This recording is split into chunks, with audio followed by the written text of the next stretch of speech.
beleza?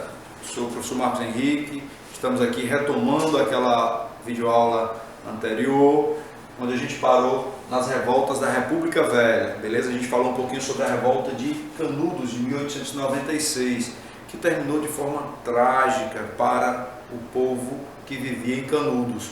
Eram camponeses, trabalhadores pobres, pessoas que viviam na miséria, que estavam em busca de uma vida um pouco melhor e saíam das fazendas onde eram extremamente explorados para viver em Canudos. E justamente porque Canudos representava uma sociedade diferente da sociedade dos ricos coronéis da República Velha, Canudos foi destruída.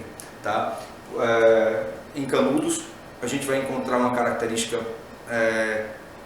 ímpar, que é a questão da religiosidade e da formação de uma comunidade igualitária.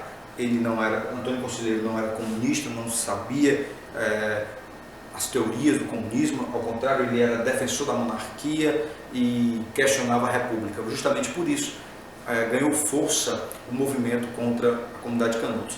A comunidade começou pequena, o arraial começou pequeno, 1.000 e tantas pessoas, e ao longo de muitos anos terminou se tornando um grande arraial com mais de 20.000 pessoas, e foram trucidados. Desses aí, muitos, quando o governo brasileiro destruiu Canudos, não sobrou quase nada. Tá? O próprio conselheiro já havia sido morto, já havia morrido alguns dias antes da destruição de Canudos. Enfim, Canudos representou uma resistência à exploração que os ricos fazendeiros promoviam contra o trabalhador camponês pobre, tá? Que encontrava em Canudos um alento ao seu sofrimento.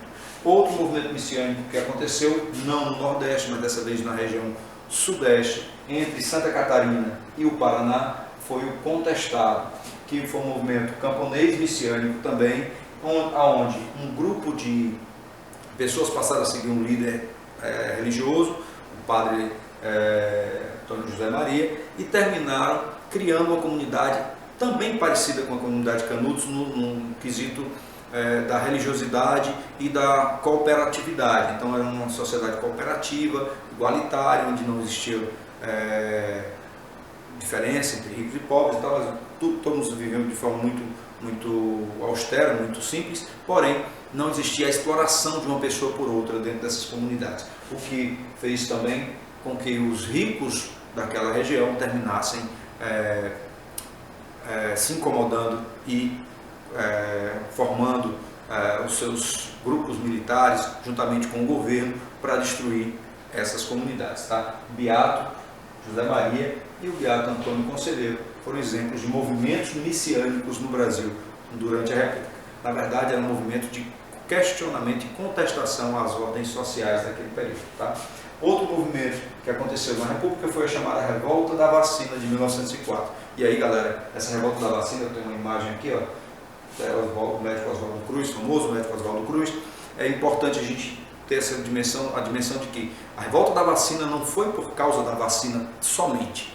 A vacina foi o ponto, foi a gota d'água. A vacina teria sido o elemento catalisador do processo. Por quê? Em 1904 o mundo passava pela ideia da Belle Époque, ou seja, da bela época em que todas as cidades queriam ser iguais à capital da França, Paris, e para embelezar as cidades era necessário tirar do centro das cidades, porque o centro era o que havia de mais rico e próspero numa cidade, a região central, o centro. Era necessário tirar as pessoas pobres, os casebres, afastar o que tornava feio o centro. Portanto, ocorreu uma reforma urbana na cidade do Rio de Janeiro, e dessa reforma urbana as pessoas pobres foram mandadas para as áreas periféricas do Rio. E quem conhece o Rio de Janeiro sabe que o Rio de Janeiro é cercado por morros. Resultado dessa reurbanização do Rio de Janeiro foi o surgimento das favelas, uma vez que as pessoas que moravam no centro eram expulsas dali e eram mandadas para morar nos morros, distante do trabalho, sem a menor condição sanitária, sem a menor estrutura, e as pessoas tinham que morar nesses lugares. E por isso mesmo surgiram as favelas, tá? Como um resultado desse processo, causando grande descontentamento entre os trabalhadores. Esse deslocamento das pessoas do centro do Rio de Janeiro para as áreas periféricas causavam grandes transtornos para os trabalhadores. Por outro lado, para as pessoas de classe média alta e ricas, elas passaram a ver a cidade com outro olhar e a cidade passou a ser embelezada. Esse foi o ponto inicial da revolta da vacina. Porém, uma grave crise sanitária, uma epidemia se alastrou pela cidade, sobretudo porque as pessoas que moravam lá nessas áreas periféricas, nos morros, que não tinham a menor condição sanitária de moradia, passaram a transitar na cidade, porque trabalhavam na cidade e iam à noite para seus casebres nos morros. E isso fez com que essa epidemia se alastrasse pelo Rio de Janeiro. Uma solução para acabar com essa epidemia foi a vacinação obrigatória. Tá? E ao ser obrigados a serem vacinados, a vacinação obrigatória causou uma grande revolta. E em 1904, essas pessoas que moravam no morro desceram o morro, vamos invadir, e tocaram terror no Rio de Janeiro. Tá? Tombaram bondinhos, invadiram comércios, saquearam, pilharam e promoveram barricadas. Foram 2 dias de uma verdadeira guerra, tá? Onde o governo conseguiu acalmar os ânimos, aplacar essa revolta. Muita gente foi presa e aos poucos todas aquelas pessoas terminaram sendo vacinadas. Na verdade, a vacinação foi ampla para não apenas para os trabalhadores que moravam nos morros, mas para todo o Rio de Janeiro. Beleza? Então foi a revolta da vacina. Ela também denuncia, essa revolta, a condição social das pessoas que moravam no Rio de Janeiro e que não eram respeitadas, sobretudo os trabalhadores mais pobres. Tá? Outras revoltas na República Velha, a revolta da chibata, também muito famosa, a galera chega a revolta da chibata. O que é uma chibata? Chibata é um chicote feito com couro cru de um animal. Tá? Esse couro ele é perfilado, ele é enrijecido, ele é dobrado e ele usa para dar chicotadas, tá? Para chicotear as pessoas. Então, a revolta da chibata de 1910 foi uma revolta nas Forças Armadas. O que é que aconteceu para as Forças Armadas se levantar contra suas autoridades? Porque existiam castigos físicos nas Forças Armadas, sobretudo na Marinha. E a Marinha era formada, contraditoriamente, apesar de ter os navios de guerra serem caríssimos, porém, a maior parte dos marinheiros vinha de famílias muito pobres, muitos descendentes de escravos. Então, os oficiais, por sua vez, eram pessoas que vinham da camada mais alta, mais rica da sociedade, o que causava toda essa complexidade das relações, uma vez que os oficiais se achavam no direito de castigar fisicamente os erros dos marinheiros, e eles faziam isso. Tá? Terminou em uma determinada situação, no ano de 1910, em que um marinheiro foi castigado, publicamente, e isso causou uma grande revolta em todos os marinheiros, que, liderados pelo marinheiro João Cândido, e aqui uma imagem lá dos marinheiros da revolta da chibata, João Cândido, tomaram um navio e ameaçaram bombardear o Rio de Janeiro. Esse episódio terminou sendo noticiado por todo o Brasil e eles não bombardearam o Rio de Janeiro, não houve confronto, o próprio presidente negociou a rendição dos marinheiros, eles se renderam e todos os que se renderam lá, os marinheiros envolvidos na revolta da chibata, terminaram sendo expulsos, presos. O próprio marinheiro João Cândido foi mandado para outro estado, exilado, enfim. Porém, eles conseguiram acabar com as chibatadas, os castigos físicos na marinha e melhorar o soldo, o salário dos marinheiros. Tá bom? Outro movimento que mostra a inquietação e toda a agitação desse período é o chamado movimento operário, em que foi fortemente influenciado pelas ideias europeias trazidas aqui para o Brasil pelos italianos, sobretudo do movimento anarquista. E à medida em que começa a Primeira Guerra Mundial, começa a ter um estímulo à industrialização no Brasil. E o crescimento da indústria no Brasil faz com que muitos europeus que vieram para cá para trabalhar na cafeicultura e terminaram se desiludindo com esse trabalho na cafeicultura, terminassem migrando para as cidades e se tornaram mão de obra ali das fábricas. Portanto, essas pessoas já tinham uma certa consciência política quando vieram para cá e começaram a disseminar as ideias anarquistas entre os trabalhadores, o que promoveu uma grandes embates aí entre teóricos e entre burgueses, capitalistas e a classe operária, resultando na grande greve de 1917, que evidenciava todo esse problema aí da exploração do trabalhador, já que não existiam leis trabalhistas que garantissem os direitos aos trabalhadores, tá bom?